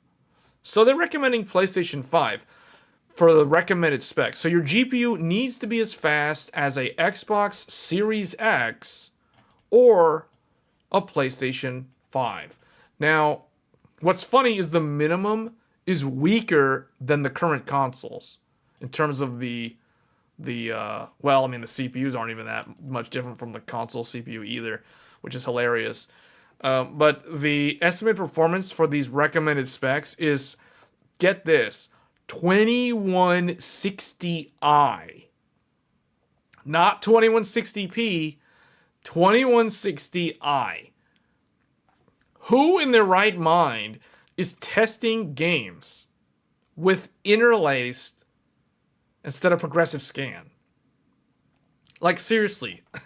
Who is testing 2160i? Who's using 2160i? Not 2160p, 2160i. Interlaced. Are they seriously running this game with interlaced? They need to fire their test team. The test team is incompetent. Because I can say that's not a typo. Who's testing in 2160i? How useful is that information? That is useless information. That doesn't tell me anything good. Maybe they're using upscaling while running at 4Ki. Yeah, but why don't you just upscale to 4Kp? Why interlaced? To me, that's retarded. Anyway, it's 30 frames per second. So you know what this means, guys? You know what this means? This is the dead giveaway. This is the secret giveaway. And the fact that they're using this CPU. This CPU is the PlayStation 5's CPU, basically. I mean, it has 2 less cores, but who cares? It's basically PlayStation 5. This graphics card is a PlayStation 5's graphics card, essentially. So this tells me that the PlayStation 5 is going to do the exact same thing that happened with Final Fantasy VII Rebirth, which is very unfortunate. It means it's going to aim for 4K 30 frames per second. Yes, here we go again. Cinematic experience on console, 4K 30 frames per second. Frame rate might drop in graphics intensive scenes. Nvidia GeForce 2080 Ti or 6800. So again, they copy paste the exact same thing that they had over here. If you want ray tracing, you have to have... Apparently, a 2080 can't do ray tracing. According to them, they're saying that you have to have a 2080 Ti or a 6800 required to support ray tracing. So clearly, you know, a lot of mistakes that I'm seeing on here. First of all, 2160i, complete garbage information. That's useless. Just ignore that. Just pretend that it's 2160p 30. Nvidia GeForce 2080 Ti, no, this can do ray tracing. So can this. So I don't know where this comes from, like, for the recommended, but I guess they're saying, like, if you turn RT on and you have these graphics cards, your frame rate is going to be less than 30 frames per second. That's what I'm guessing they're implying by this. So if you want 4K 30, you have to have these graphics cards. Although it doesn't make any sense. Well, okay, it does make sense because, okay, never mind. Yeah, so, yeah, this is completely useless information because it's like, okay, this is what I need for 1080p 30 with RT. So, but this is also the exact same thing as what I need for 2160i 30 FPS with RT. That's complete garbage information. So very, very misleading. And I have a feeling day one there's going to be like all kinds of users complaining on Steam as usual when these games come out.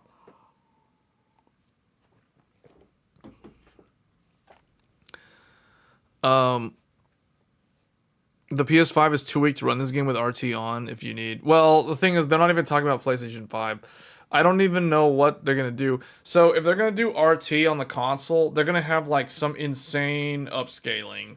And it's going to be like 720p upscaled to 4K in order for RT to actually work. And even then it's going to be like a 30 frames per second experience. The thing is, though, I thought that this game uses the RE engine. Doesn't this game use the exact same engine as all the Resident Evil games because it's Capcom? Last I checked, I mean, this looks kind of like RE engine, and the other thing too is RE engine runs really, really good. It is a very good optimized engine, so I like that engine a lot. So I'm a huge fan of the RE engine. So I'm kind of surprised by this, to be honest. Like, I don't know what to make of this. Like, the additional notes don't make any sense at all. I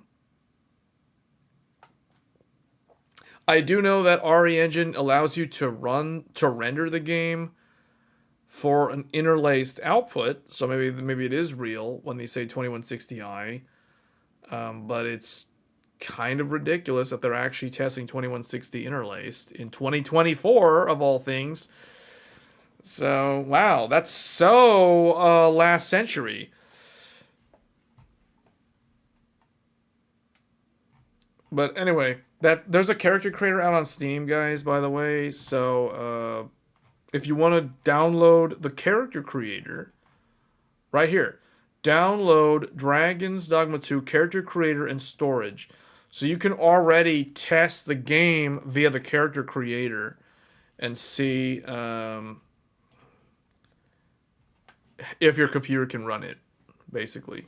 So that's good. I don't know like how relevant that is, because if it's just creating your character, like the character creation tool is not representative of the full game because there's no 3D environment for the character to be in unless they have one for you to walk around in. But yeah, this game, I will probably be playing this game. I'll probably be picking up this game. There's another game that I do plan on playing that's coming out the exact same day, though, and that game is Rise of the Ronin, and I'm actually more interested in Rise of the Ronin over this. The problem with Rise of the Ronin is it's PlayStation 5 exclusive, just like Rebirth. So I will definitely be playing it on PlayStation 5.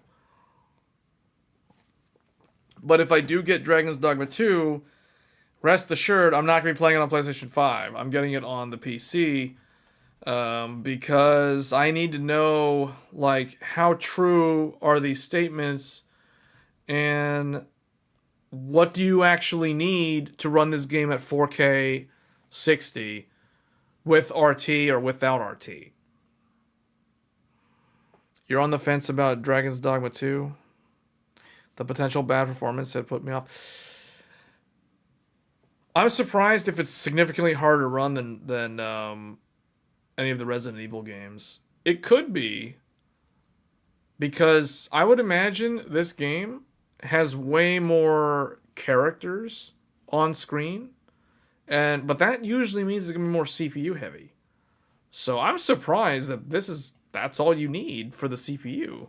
You just need a Zen 2 CPU and you're good to go. So maybe it's RE engine is just super good and it's not much of a CPU bottleneck. So you're most likely going to be GPU bottlenecked all the time. But the nice thing about Capcom is over time, they upgrade their engine. They don't just leave the engine the same for every single game. They actually make updates to the RE engine, and it does get better over time. So like if you look at Resident Evil 7, and then you look at Resident Evil Village, and then the remake games like Resident Evil 4, they look progressively better. They all kind of still have the same look, But the newer games do look better than the older games, even though they're all from the same engine. Same thing when you look at games like Devil May Cry 5. Devil May Cry 5 is a game that also used the RE engine.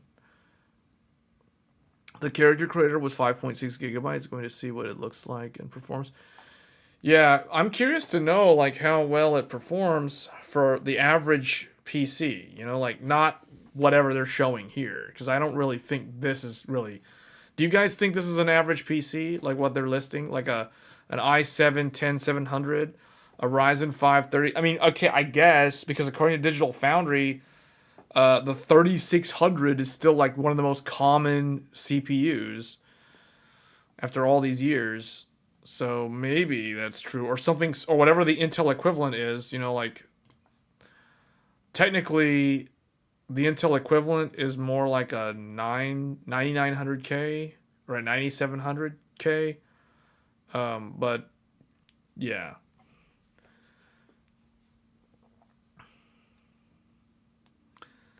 You'd say more like a 12600K. 3060 would be average. 12600K, that's 2021. A lot of those sold in 2022. So that's like 2 years old. So yeah, okay, I can kind of see that.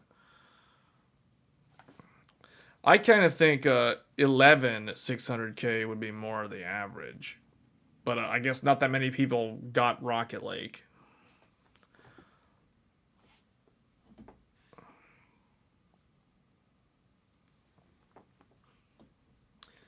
$10700K. Well, the thing is, here's the thing though. You got to keep in mind, like, it also depends on what the developers had to test with. So they probably don't have a older Intel processor. So they just used this. See, here's what I think they did. I think they took the oldest CPUs that they had. In this case, the 10600 and the 3600. They tested those at 720p, then 1080p, and they figured out, okay, so it's around 1080p 30 with these CPUs. And then they did the same thing. So you guys keep in mind, we could be looking at games that are very, very CPU heavy, because notice something here. 1080p 30 with a 3600. 2160 30 with a 3600X. So what I can't tell from this is if the game is so CPU bound that it can't pull that much further out of 30 FPS because it's using these CPUs. I don't think that's the case, but I think it's more the GPU is determining that. But they're claiming a 6700, which is essentially a PS5 in terms of GPU power, can do 2160i 30 FPS. I can kind of believe that. And the reason why I think that's somewhat true is because Final Fantasy VII Rebirth plays at 4K 30 frames per second. And it's usually actually close to 4K native at that frame rate. Digital Foundry did the test. IGN did the test. I myself have been playing the game in graphics mode most of the time. I refuse to use the 60 frames per second mode because it looks so ugly. Now, Square Enix recently has said that they're going to fix that, which means they're probably going to implement FSR2, if I had to guess, because they're using some kind of nearest neighbor scaling, which is not FSR 1 or 2. So, yeah, they're probably going to implement FSR2, and it's probably going to look a lot better on 60 FPS mode, and that, in which case I'll probably start playing it on that mode. But until then, I'm stuck playing the game at 30 frames per second, 4K. But from what I can tell, 4K 30 is typically real 4K 30 on the PlayStation 5 for that game. It does sometimes use dynamic scaling to drop down, but according to Digital Foundry, it doesn't really go below 1440p ever at the 30 frames per second mode. CPU limited in the character, in the creator, just displaying a character and no environment? Really? Oh wait. Oh no. Okay. So you're pulling 210 frames with an X3D. You're gonna need a okay, 1440 60 with RT on. Well, we already kind of have some data to go off of, don't we?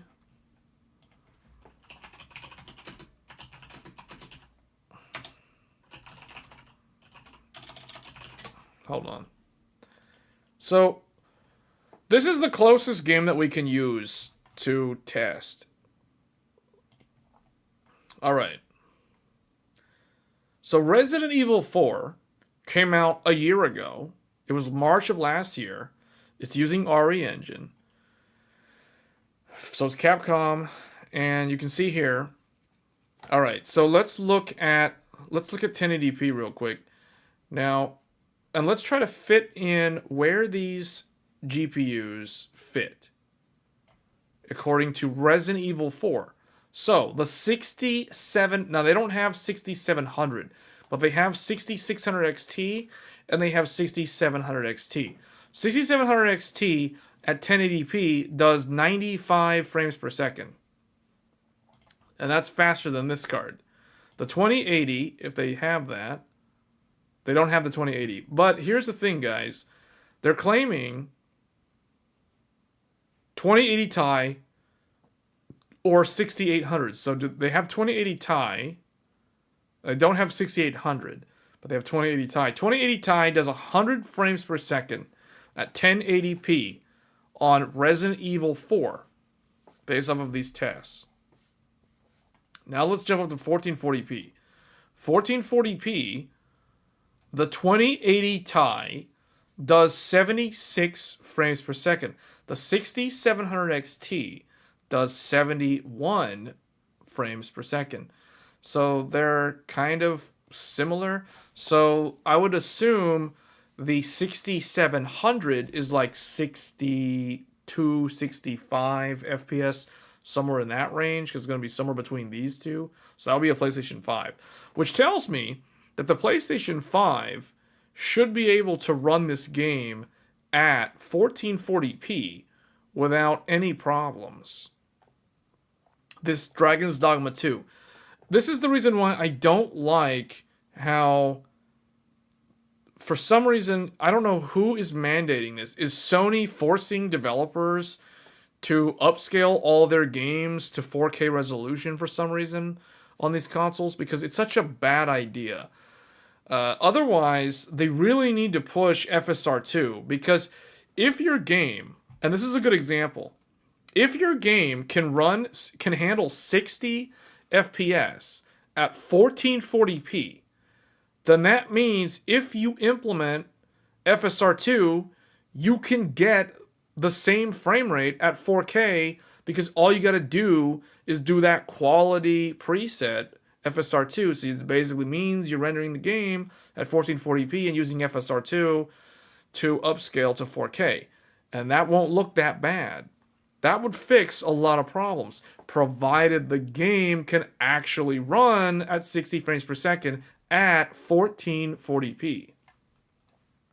But it looks like this game, Resident Evil 4, can, like a 6700, can handle Resident Evil 4 at 60 frames per second, 1440p. So, look at what they're claiming. 6700 can do 2160, 30 frames per second. So now we need to look at the 4K results. And 4K, the 67, here's the problem. Herein lies the problem. The 6700 is probably only able to push about 35 to 36 frames per second based off of these results. Which means at 4K, the PlayStation 5 can only push slightly above 30 frames per second at 4K. That holds true based off of these statements in the requirements. So I expect this game, Dragon's Dogma 2, to be just as demanding as Resident Evil 4. Now let's turn on ray tracing. If we turn on ray tracing, 1080p, the 6700 probably only can handle about 60, just above 60 frames per second at 1080p based off of these results. It's probably like 66, probably, somewhere worse than the XT. So, meaning RT for Dragon's Dogma 2, the PlayStation 5 can only handle RT at 1080p resolution if you're trying to do 60 frames per second. Otherwise, at 1440p, well, it's probably going to be sub 60. I'm going to guess it's like 54, 56, somewhere in that range, maybe 51 frames per second average at 1440 with RT. For some people, that could be acceptable, but that could be a little bit juddery because if you're playing it on a TV and the TV is a 60 hertz panel, you're not hitting 60 frames per second. So this is the sort of thing, though, where variable refresh rate, VRR, can fix the issue with like a 50 to 60 frame rate at 1440p. So we're still in the realm of acceptable in terms of their recommended spec. Now here's where the problem arises. 4K RT with a 6700. Now, well, you know what? Hold on a second. So 39 for that one. 42. So surprisingly, Resident Evil 4 with ray tracing doesn't seem like it's that hard. It doesn't seem like it drops much performance because the 6700 XT went from 43 frames per second with no RT at 4K, and it only went down to 39 frames per second, which means the PlayStation 5 can probably handle this game with RT turned on at 4K 30 frames per second. Now, I don't know why this statement is what it is. Oh, you know what? There you go. There's the problem. You need a lot of VRAM if you're going to play the game at 4K. So it's going to require more than 10 gigabytes of VRAM. It's going to require about 11 gigabytes of VRAM for 4K resolution. And as we know, this GPU doesn't have that much. It's 10 gigabytes of VRAM.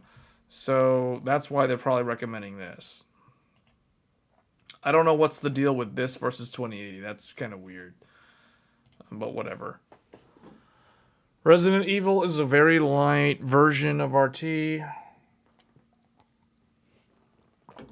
That isn't a normal heavy workload. The game does indeed have a female chest size slider.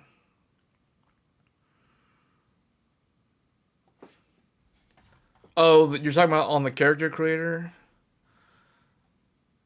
The 6900 XT gets about 89.9 at 1440 with RT.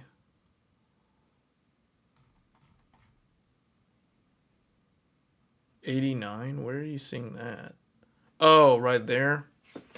Yeah, but see, that's well, okay. Well, so basically, what this means, guys, is that if you want to predict how well your computer will handle Dragon's Dogma 2, all you got to do is look at Resident Evil 4 benchmarks, and that is going to be a good indicator of how your system will perform. So here's the worst case scenario. 4K native resolution with ray tracing turned on. The RTX 4090 does 118 frames per second. The 7900 XTX does 97 frames per second. The 4080 does 93 frames per second. The 7900 XT 81, the 3090 Ti at 80, The 3090, there's a significant drop from the 3090 Ti to the 3090. That is surprising. The 3090 Ti is about 11 frames per second faster than the 3090. That is very surprising. The 4070 Ti, 67. The 6900 XT, 63. The 3080, 60 exact. 6800 XT is rounds up to 60. The 2080 Ti, 43. 6700 XT, 39, which is a little bit better than what the PlayStation 5 can do. And then after that, everything else is unplayable. So, yeah, it looks like if you want to play this game at 4K, if you have a 7800 XT or better, you're probably good to go. I think the 4070 Super will probably be able to handle the game. The 3080 barely hits 60, and so does the 6800 XT. I mean, this one's technically below that number, but these two being right at 60 to me tells you they're probably going to dip quite often. Do they have minimum? Okay, they got minimums too, so that's cool. So minimum, I don't care about these. 4K. So let's look at 4K RT. 4K RT. Here's the minimum, worst case scenario, minimum frames per second. 4090, 114 frames. XTX, 94 frames. The 4080, 91 frames. The 7900 XT, 78. There's a huge drop from there. And then the 3090 Ti is essentially the same as the 7900 XT. This is the reason why, guys, this is the reason why I always say that a 7900 XT is basically the same as a 3090 Ti, except it uses literally 150 watts less energy. So, and it has 4 less gigabytes of VRAM. But they perform roughly the same. Then the 3090 at 67. So if you're trying to play this game, this is the lowest frame rate, by the way. This is the minimum FPS. So basically, the 6900 XT and anything newer or better can handle this game just fine. Like a 6900 XT, now granted, it's probably that, well, that's the minimum. That's the minimum. So 61 is the minimum on a 6900 XT. This is one of the reasons why RDNA 2 is so impressive, because it's holding up pretty well. It uses less power than Ampere, and it's pretty good. Okay. I think the RT is going to be more demanding in this game compared to Resident Evil 4, but the raster should be about the same. Are you sure? I don't know. We'd have to go look at... I'd have to go back and watch like Digital Foundry's video on Resident Evil 4, if they covered it, because that's probably the best indicator. I don't think it's going to be that different. The main difference is there's going to be more NPCs on screen compared to Resident Evil at any given time, especially in the cities.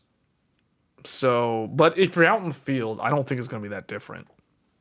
It might have longer draw distances, though, because Resident Evil was much more of a confined game in terms of like the game environment, whereas this game is open world, so maybe this game will be harder. I don't know. I don't really... Well, maybe you're right, because in Hogwarts Legacy...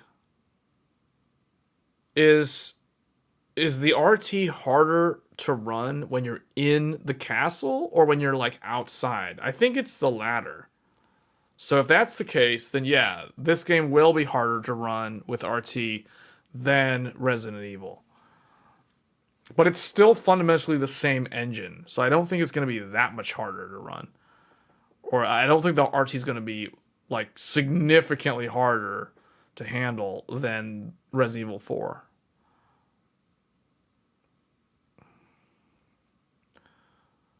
Okay, I mean, if you want to test, do we know what RT settings will be? I have no idea. I don't think we know.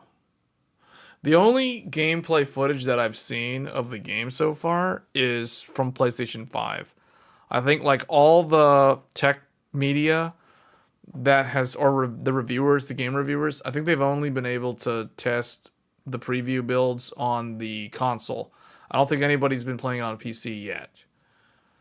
So, or they haven't been able to publicly like do any reviews on it. But it's coming very soon. I am intrigued by the game, but I am definitely more interested in playing Rise of the Ronin. The cool thing about Rise of the Ronin is Rise of the Ronin actually has 4-player co-op. So Rise of the Ronin, you can literally play like with a squad of other people, and just run around in a big open world in like the Bakumatsu Japan period, which I think is really cool. The character demo lacked any graphic settings, unfortunately. Oh, okay. So yeah. Okay, I think there'll probably be a demo. Like, well, no, maybe not, because Capcom didn't do a demo for Resident Evil, or did they? On PC. Was there a demo for Resident Evil 4? I don't think there was. Man, speaking of sales, Capcom, there's like a big sale on Steam right now for the Resident Evil games. Or for a lot of their games, actually. Oh, they do have a demo. So there's a Resident Evil 4 Chainsaw demo.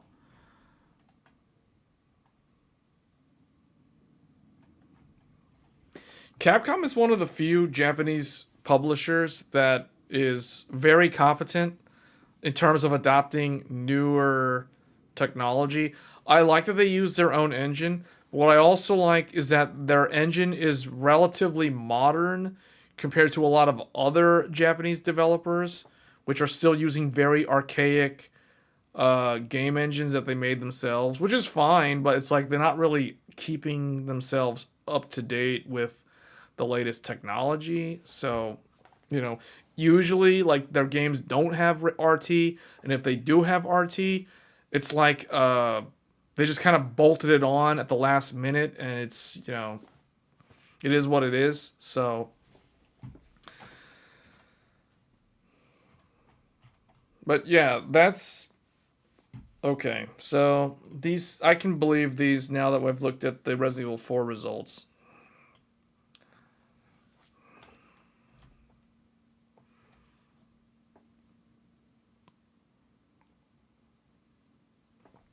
I feel like this year, the games that are coming out this year are not as hard to run as the games that came out last year.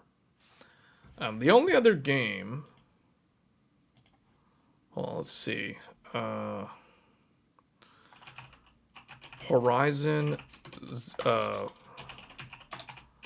Forbidden West PC.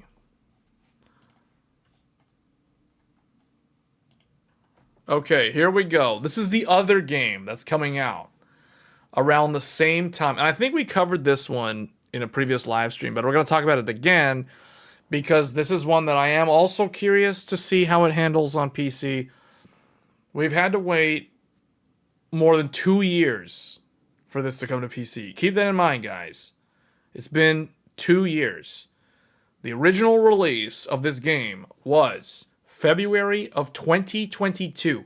It is now March of 2024. That means we had to wait 25 months. 25 months to get this to come out on PC. So that means the people who are wanting to play Final Fantasy VII Rebirth on PC, I've got news for you. You're going to be waiting for a long time. That's the reason why I'm not going to wait. The other game, Rise of the Ronin, that's on PlayStation 5 only this year. And Stellar Blade is also a PlayStation 5 exclusive this year. So, hopefully those come to PC. I know Rise of the Ronin will come to PC because all of Team Ninja's games do show up on PC at like a year after, if not the same time. But this is the other game that I'm curious to know how well it will be handled by the PC. So typically these get optimized pretty well. The specs here are very, very interesting. More so in depth than what you see on Dragon's Dogma 2. So they give you like a minimum, a recommended, a high, and a very high. You know what I hate though? When they do like the presets and they do the resolutions. Because here's the thing that annoys me about this. So they're saying average performance for recommended spec is medium preset for 1080p 60. Well, what if I wanted to do 1080p very high preset or ultra preset? You know, like what? This is why I don't like these tables, because these tables oftentimes don't really, they give you a lot of data, but it's like it's always lacking in presentation. Like it's not really telling me like what do I actually need for 1080p ultra? What do I actually need for 4K 60 ultra? Although very high is probably the highest preset or whatever, but although Zero Dawn had an ultra preset. So in Hogwarts Legacy Outdoors in Hogsmeade is a hint more demanding. Well, the thing is, as soon as you go to Hogsmeade, you're gonna be like hitting CPU bottlenecks. Only a few more percent of GPU usage. You find the tables useless. Yeah. So the problem is, yeah. Like, okay, what is 1440? Well, okay, here they've got like, okay, 1440 60 is equal to 4K 30 in terms of like with this hardware. So this hardware also is kind of weird. Like, although I feel like the CPUs are more similar here, sort of. So like an i3 and a Ryzen 3, 720p 30, 16 gigs. It's funny how all of them are 16 gigabytes for memory.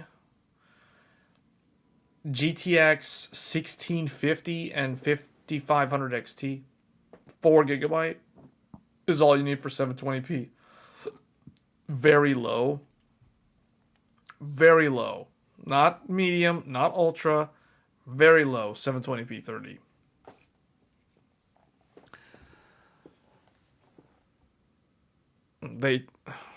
I don't know that all the CPUs are changing as you go up the stack.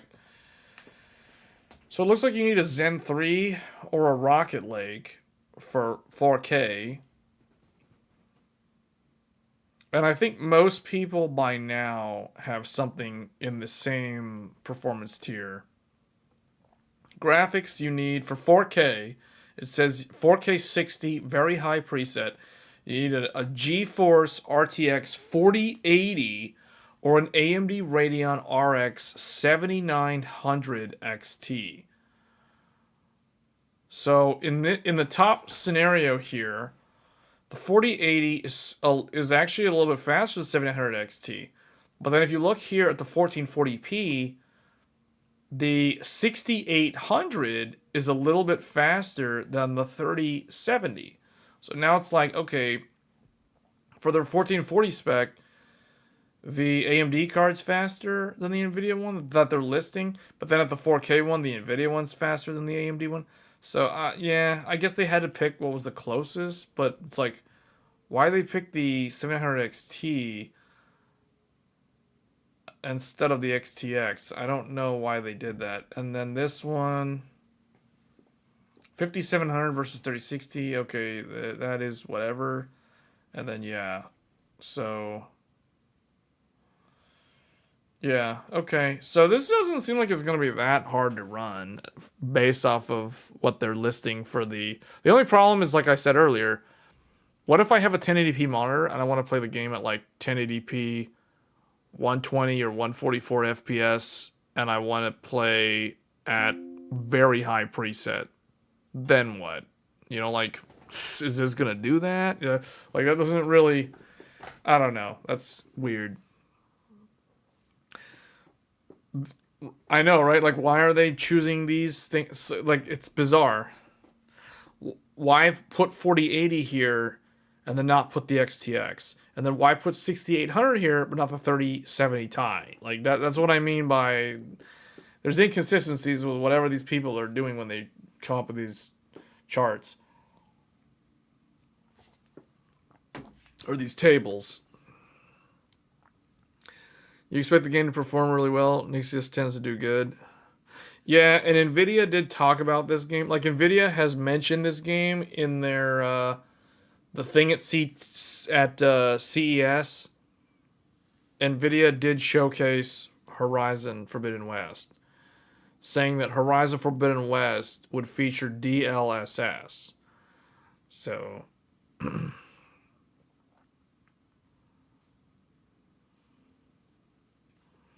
CPUs here seem more accurate. Yeah. Yeah, because Rocket Lake is pretty close. It's in the same realm as Zen 3. They're both similar in age. Rocket Lake is a little bit newer, but not that much newer. And then I've always thought of Zen 2 as Intel 9000. Like Intel 9000 and Zen 2 are pretty much the same in terms of gaming performance. So, because that was when AMD caught Intel and they kind of like finally tied with them. And at the time, Intel had the 9900K when the 3800X and the 3950X came out. So, yeah. So, this does make a lot more sense.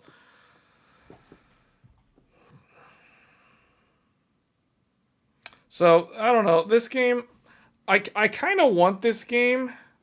I already have this game on PlayStation 5. I kind of want this game because I know this game is going to have a. It's probably going to have a built in benchmark like the previous one. And this is definitely. This would be a great game to update my GPU test suite. It's like, if I have this game, I'll no longer feature Horizon Zero Dawn in any sort of like review video that I do if I'm doing like GPU comparisons, for example. Because right now I still use Horizon Zero Dawn, and I want to replace that game with this game because that game's kind of old now. So I've already gotten rid of Tomb. I don't want to use Tomb Raider anymore because that game is like really old at this point. So yeah, I'm always looking to update my list of games that I feature in testing so that it's more current. But I do also tend to keep some of the older games. And anytime the game features a built-in benchmark, I like to include that game because it's less work. Like, yes, some people don't like the canned benchmarks where it's running on Rails, but I think it's an easy way to create consistent results that any random person watching my video can repeat the benchmark and see how the results compare. So that's why I don't. That's why I always prefer the built-in benchmarks for testing versus like manually testing choosing certain areas in the game and like doing like a benchmark run and having to account for the variance because you have to do like 3 runs and then average the results, and it's like it's just way more time consuming compared to doing it with the canned benchmark. So yeah. So anyway, that's probably gonna be it for this stream. Like I said, there's not a whole lot of new technology. It's still pretty much we're just kind of waiting around now, and the games. There's a lot of games coming out this month. I feel like this month is one of the most jam-packed months for games. I mean, and what's funny is they're all releasing around the same day or the same week. So we literally have 3 games all coming out on the exact same day. We have Horizon Forbidden West on PC, Dragon's Dogma 2, and Rise of the Ronin. And there was like some other games too, like Skull and Bones or something, and some other thing that I don't know. Like those games also are coming out now, I think. I don't know anything about Skull and Bones. I know it's like a pirate explorer game thing. But yeah. Can you join the VC? Let me see. Is there anything else I need to do? I might have some stuff that I need to do after this, but if I'm free, yeah, I'll join if I can. But anyway, guys, that's gonna be it for this stream. I will probably be streaming more Final Fantasy VII Rebirth this weekend, or I'll probably do like one one stream session. If you guys want to talk more about these sort of topics, the games or the technology piece, I'll be available at that time. So anyway, that's going to be it for this stream. Once again, thanks for tuning in for This Week in Tech. And if you're new to the channel and you like this sort of content, feel free to subscribe. It does help me out. It does keep me motivated to keep making these videos and doing this weekly show. And until then, I'll catch you guys next time. And take care. Thanks.